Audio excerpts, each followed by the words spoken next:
నమస్తే.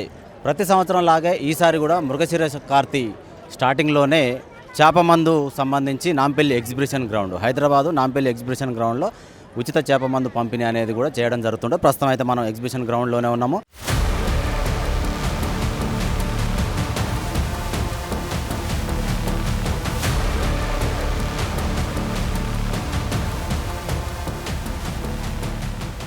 ఒకసారి చూడవచ్చు, ఇక్కడ విజువల్లో కూడా పూర్తి స్థాయిలో కూడా దాదాపు 1,00,000 నుంచి 1,50,000 2 లక్షలకు సంబంధించిన పబ్లిక్ కూడా ఇక్కడికి రావడం జరుగుతూనే ఉంటుంది ప్రతి ఏటా కూడా.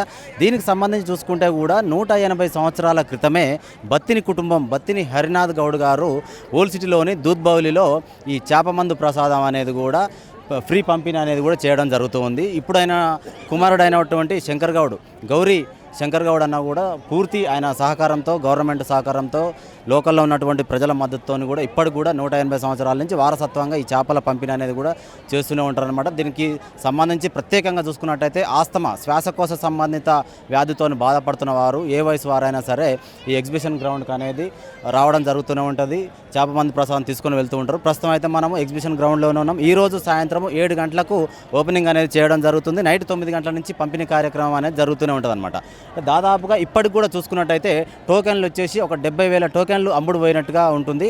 వాళ్ళు కామన్గా ఒక రేట్ అనేది ఫిక్స్ చేయడం జరిగింది, 40 రూపాయలు అని చెప్పేసి కూడా తెలియజేయడం జరుగుతుంది. విఐపి, వివిఐపి పాసులు కూడా ఇవ్వడం జరుగుతుంది. అంటే ముఖ్యంగా ఇక్కడ చూస్తున్నట్లయితే విఐపి, వివిఐపి అంటే మాత్రం దాదాపుగా చూసుకుంటే ఎవరైతే వికలాంగులు ఉన్నారో, అనారోగ్య సమస్యలతో నడవలేని వారు ఉన్నారో వాళ్ళకి సంబంధించి వాళ్ళే మాకు విఐపీలు అనేది కూడా ఇక్కడ సాయన్న కూడా చెప్పడం జరుగుతుంది.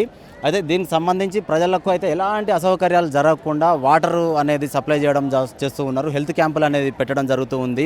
ఎందుకంటే కొంతమంది హెల్త్ ఇష్యూస్ తోటి చాలా లాంగ్ నుంచి వస్తూ ఉంటారు. దాదాపుగా దూర ప్రాంతాల నుంచే ఎక్కువగా వస్తారు. మన 2 తెలుగు రాష్ట్రాల నుంచే కాకుండా, అంటే తెలంగాణ, ఆంధ్రప్రదేశ్ నుంచే కాకుండా చుట్టుపక్కల రాష్ట్రాల నుంచి, తమిళనాడు చూసుకోవచ్చు, మధ్యప్రదేశ్ చూసుకోవచ్చు, మహారాష్ట్ర చూసుకోవచ్చు, కర్ణాటక చూసుకోవచ్చు, ఇలా చుట్టుపక్కల రాష్ట్రాల నుంచి కూడా వేలాది మంది ఇక్కడ రావడం, దాదాపుగా అయితే 2 లక్షల మందికి పైగా ఇక్కడైతే పంపిణీ చేస్తామంటూ ఉన్నారు. ఈరోజు సాయంత్రం 7 గంటలకు ప్రారంభం అవుతుంది. కానీ పంపిణీ కార్యక్రమం వచ్చేసి 9 గంటలకు స్టార్ట్ చేస్తున్నాం అని చెప్పేసి కూడా మనకు తెలియజేయడం జరుగుతుంది. ఉదయం 9 గంటల వరకు నాన్ స్టాప్ ప్రక్రియ ఇది. 9 గంటల వరకు కంటిన్యూగా పంపిణీ అనేది చేస్తూ ఉంటారు. అంటే చిన్న చేప పిల్లల్ని తీసుకొని, బతుకున్న చేప పిల్లల్నే ఎవరైతే యాస్మాతోటి బాధపడుతూ ఉంటారో ఈ బతుకున్న చేపలనే వాళ్ళ గొంతులో డైరెక్ట్గా వేయడం జరుగుతుందన్నమాట. దాంట్లో ఒక ఏదైతే హెర్బల్ పేస్ట్ ఒక చేప గొంతులో పెట్టేసి ఈ శ్వాసకోశ సంబంధిత బాధతో పడుతున్న వారి గొంతులో డైరెక్ట్గా వేయడం జరుగుతుందన్నమాట.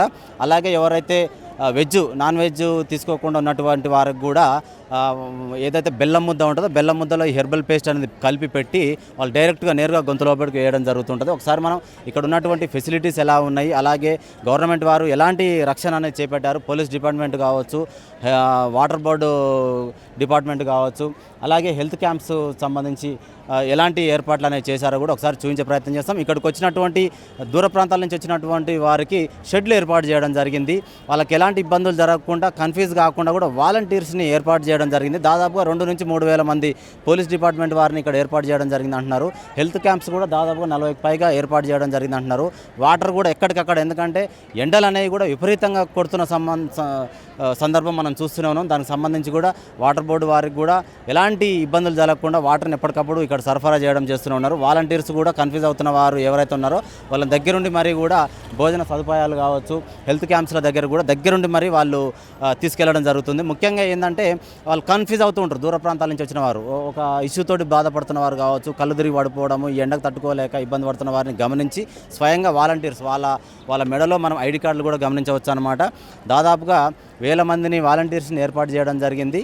ఒకసారి గమనించవచ్చు, మన బ్యాక్ సైడ్ కూడా భోజనాలకు సంబంధించి లైన్లో నిలబడ్డారు అనమాట. ఇక్కడ గమనించండి, భోజనాలకు సంబంధించి ఇక్కడ ఈ లైన్లో ఉన్నారనమాట. ముందు స్టార్టింగ్లో అనమాట ప్లేట్లు అక్కడ తీసుకొని అక్కడి నుంచే భోజనాలు తీసేసుకొని తినవచ్చు. అలాగే రైట్ సైడ్ కూడా చూసుకుంటే ఇక్కడ కూడా ఉంది. ఈ లైన్ అంతా కూడా భోజనానికి సంబంధించే ఉంది. అగర్వాల్ సమాజ్ తెలంగాణ అని చెప్పేసి కూడా ఏర్పాటు చేయడం. అంటే కొంతమంది మెడికల్ క్యాంపుకి సంబంధించి, కొంతమంది ఇక్కడ ఒక గవర్నమెంట్ నుంచే కాకుండా ప్రైవేట్గా కూడా కొంతమంది వీళ్ళకు సపోర్ట్ అనేది ఇవ్వడం జరుగుతుందన్నమాట. అంటే వాటర్ కావచ్చు, ఫుడ్ కావచ్చు, హెల్త్ క్యాంపు విషయంలో కావచ్చు, వాళ్ళకు మద్దతు అనేది ఇవ్వడం జరుగుతుంది. ఓన్లీ గవర్నమెంట్ నుంచే కాకుండా స్వయంగా కొంతమంది గవర్నమెంట్ హాస్పిటల్ దగ్గర ఉచిత భోజనాలు ఏర్పాటు చేస్తూ ఉంటారు. హైదరాబాద్ లోకల్స్ కూడా ఉస్మానియా కావచ్చు, గాంధీ కావచ్చు, నిలఫర్ హాస్పిటల్లో కావచ్చు, ఇలా ఉచితంగా పంపిణీ చేస్తూ ఉంటారు.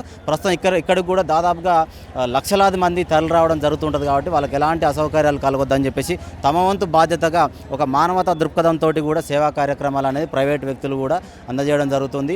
ఒకసారి మనం కుదిరితే హెల్త్ క్యాంప్స్ దగ్గర కూడా వెళ్ళే ప్రయత్నం చేద్దాం, అలాగే భోజనశాలల దగ్గర కూడా వెళ్ళే ప్రయత్నం చేద్దాం. ఎలాంటి సౌకర్యాలు ఉన్నాయి, అలాగే ఎక్కడెక్కడి నుంచి వచ్చారో కూడా కొంతమంది దగ్గర నుంచి వాయిస్లు తీసుకునే ప్రయత్నం అయితే మనం చేద్దాం.